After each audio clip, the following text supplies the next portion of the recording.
Hi, this is Micki. Welcome to Cat and Mouse Astrology, the new moon at 21 degrees of Virgo, September 2023. Cat isn't with us today. She has a cold and I'm recuperating from a cold. So if I sound kind of stuffed up, I am. This is an interesting new moon, and I'm going to just cover it for us pretty quickly here. So we have a beautiful, shining new moon in Virgo opposing nebulous Neptune and forming a kite. And this kite is formed with Uranus and Pluto.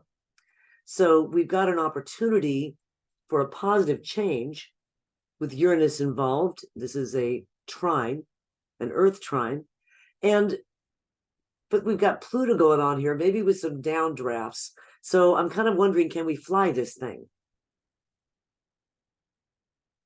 Here's our general interpretation. First off, a question.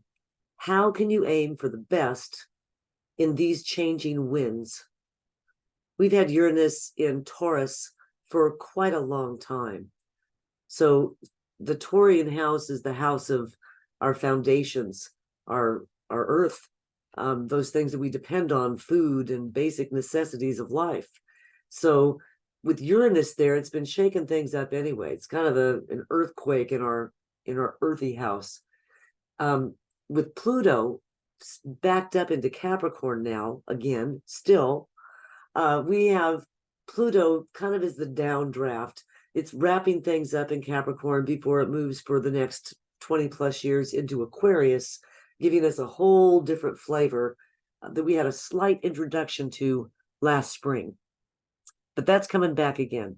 Right now, we're revisiting those things that are Capricornian in our lives, that are deep and rooted and maybe need to be cleared out and exposed so that we can have some transformation and some new beginning there.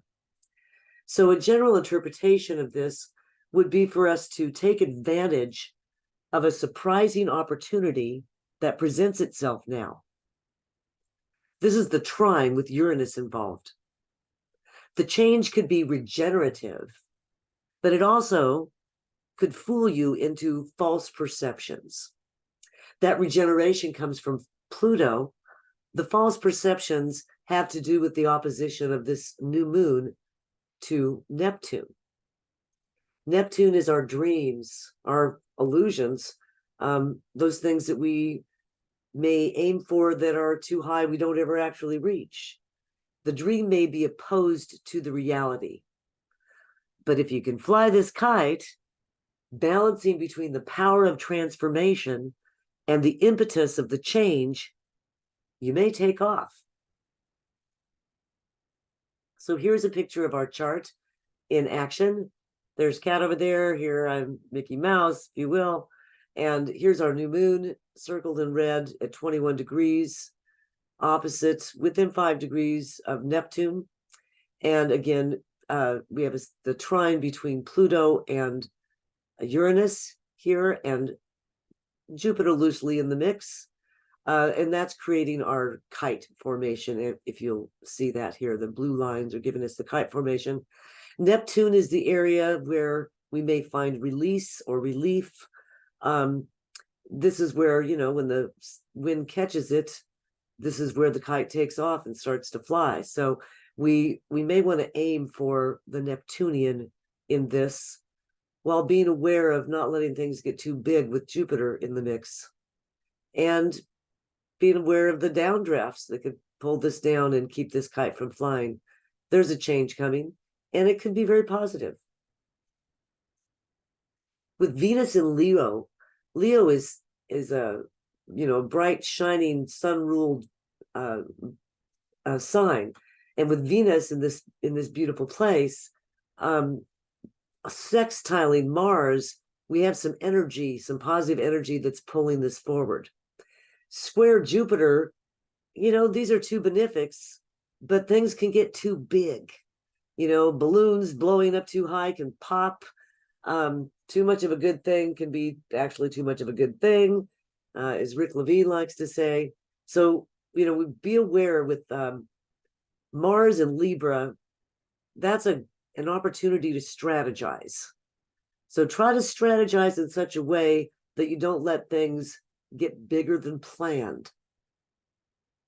With Mars in Libra acting on behalf of Venus, because Venus rules Libra. So in this configuration, Venus rules Mars. And Venus is the diplomat.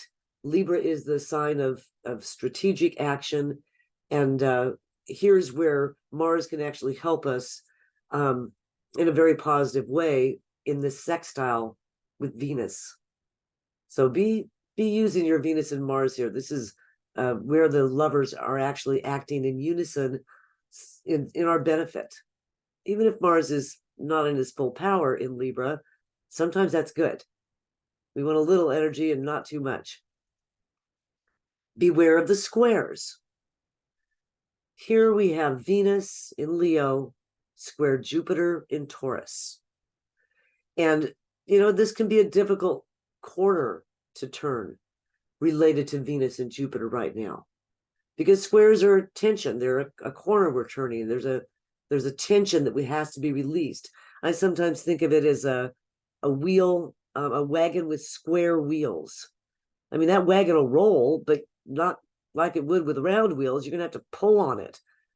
And each pull around that square is challenging. So it's a challenging configuration. But these are benefic planets, and they've already squared 3 times. So you've already gotten a good flavor, a good sense of what this flavor is about with Venus squaring Jupiter in your life. This is a long-lasting and momentous configuration. It's not over, and it won't be over for quite some time. I'll scroll back here a little bit and show why. Oops, there. If you look here, we see that Venus is now at 14 degrees, and it is going forward. Jupiter is at 15 degrees in Taurus, and it's retrograde going backward. So it's actually not yet fully conjunct for the 3rd time. Venus is going to pull into 15 degrees here shortly. And as it does, it will exactly square Jupiter. And Jupiter is essentially stationary all month. So we're going to feel this energy for quite some time to come. So take a look at where Taurus is for you. What house is that? House 1, house 2, house 3, house 4. I'll put some descriptions if Taurus is your, what house, depending on what house Taurus is for you, down below in the description under the YouTube video so you can check it out. And be aware of where Leo is for you, because this is the square between Leo and Jupiter that's been having an impact since early June. What's been going on in your life since early June? So again, these squares, with Jupiter involved, beware of things going too far. Mars sextile to Venus, again, adds momentum. It can help us get this kite off the ground. But Pluto in the mix might add a downdraft. We may need that Martian energy and hopefully the gift of a good wind to get this going. We do have beautiful trines involved in this configuration and this new moon here in September of 2023. We have both the sun and the moon trine Jupiter, trine Uranus, and trine Pluto. This is the grand Earth trine. This is pretty. Lots of good energy here. And Uranus is also trine Pluto, grand Earth trine. So my recommendation, plant your desires in this rich soil. Check your fertilizer. That's Pluto. You know, make sure it's well aired. Make sure you don't add too much, Jupiter. Allow for plenty of loving sunshine, Venus. And look to Neptune in watery Pisces for signs of growth. Head towards that Neptune and have a great new moon. We'll see you at the full moon. Take care.